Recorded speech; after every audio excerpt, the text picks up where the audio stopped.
Assalamualaikum warahmatullahi wabarakatuh. Halo semua, di sini saya akan meresum mengenai pembaharuan pemikiran Islam di India dengan penulis Saidul Amin dan penerbit Jurnal Usuluddin. Simak video berikutnya.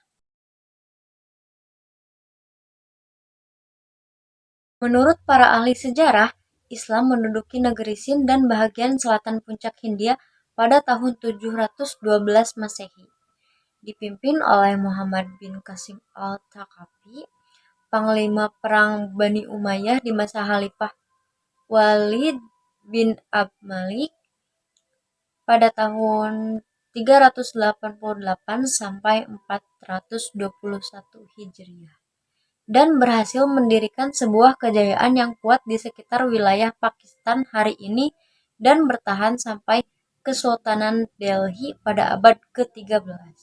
Puncak kejayaan Islam di India ada pada masa kerajaan Mughal yang dimulai oleh Babur pada tahun 1526 sampai 1530.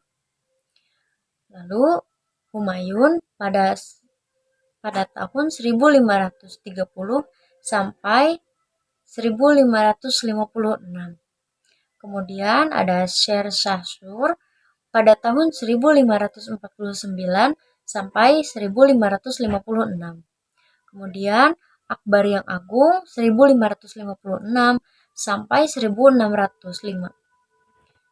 Lalu ada Jahangir 1605 sampai 1627. Hajahan 1627 sampai 1658. Lalu ada Aurangzeb Alamgir 1658 sampai 1707. Dan terakhir pada masa Bahadur Shah ada pada tahun 1837 sampai 1857. Sultan ini dipecat dan dibuang oleh penjajah Inggris ke Rangon dan meninggal di sana tahun 1862. Syah Waliullah atau Sang Pelopor, salah seorang tokoh penting dalam sejarah pembaharuan pemikiran Islam di India adalah Syah Waliullah pada tahun 1703 sampai 1762. Seorang ulama besar yang selalu mengikuti perkembangan umat. Di masa hidupnya, dia sudah melihat bahwa umat Islam di India berada dalam kondisi kritis dari aspek akidah, dari aspek politik. Selain itu, dia juga melihat aspek-aspek lain yang merusak ajaran Islam, seperti pergantian sistem pemerintahan dari kekhalifahan menjadi sistem monarki yang absolut. Perpecahan di kalangan internal membuat Islam taklid pada penafsiran para ulama terdahulu untuk solusi terbaik menuntaskan permasalahan di atas adalah membuka kembali pintu ijtihad. Lalu tokoh berikutnya ada Sayyid Ahmad Khan pada tahun 1817 sampai 1898. Setelah kegagalan pemberontakan rakyat India terhadap penjajahan Inggris tahun 1857, maka hilanglah kekuatan gerakan Mujahidin dan kerajaan Mughal di India. Sayyid Ahmad Khan adalah seorang tokoh Islam yang ingin membangkitkan Islam dari kejatuhannya. Selanjutnya disebut Ahmad Khan, yang lahir di Delhi pada tahun 1817. Dia dianggap sebagai seorang tokoh pembaharu abad ke-19. Inti dari pemikiran Ahmad Khan adalah merubah konfrontasi menjadi kompromi, permusuhan menjadi persahabatan.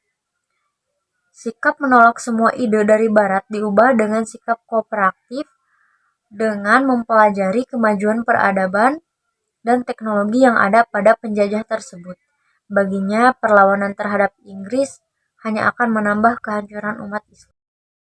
Lalu, yang ketiga ada Gerakan Aligarh. Gerakan Aligarh didirikan oleh Ahmad Khan bertujuan melanjutkan ide-ide pembaharuannya. Inti gerakan ini merupakan respon terhadap kondisi masyarakat Islam India yang sudah sangat terpuruk.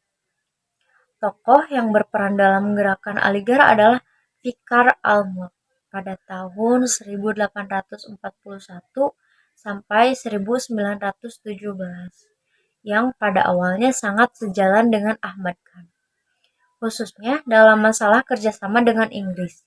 Namun kemudian berubah dan berupaya mengurangi pengaruh Inggris dan MAOC.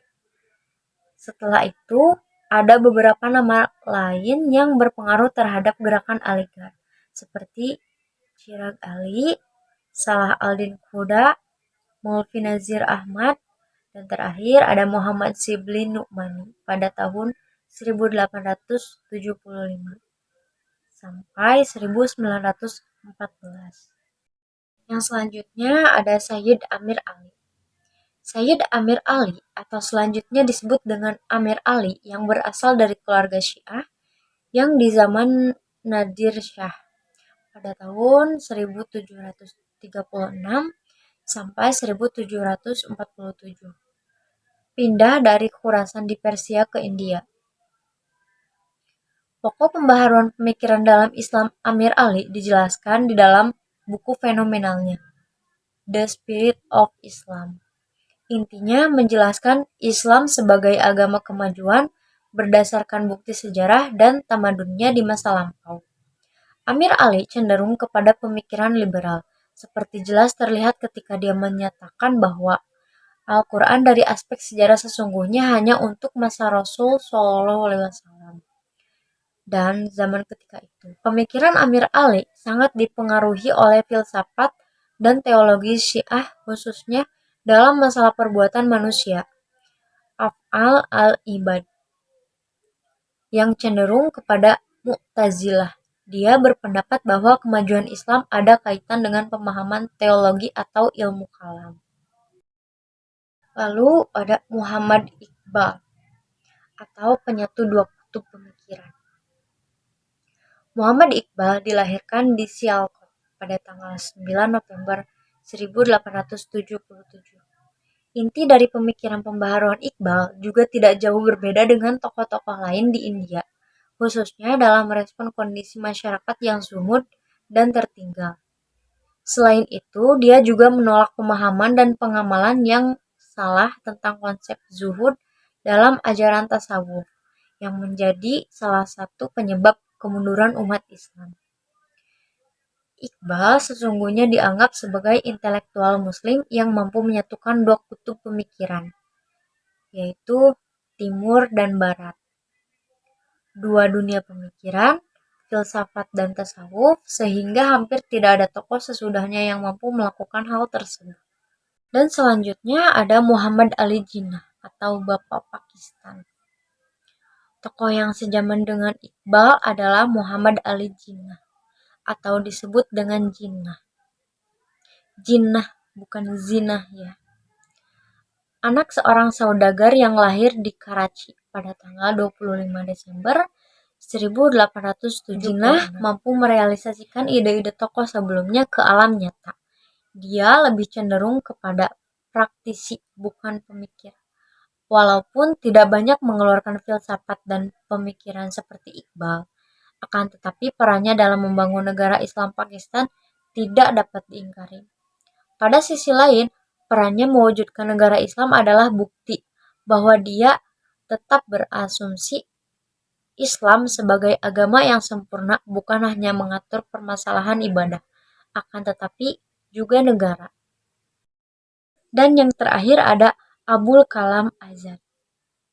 Siapa itu Abul Kalam Azad?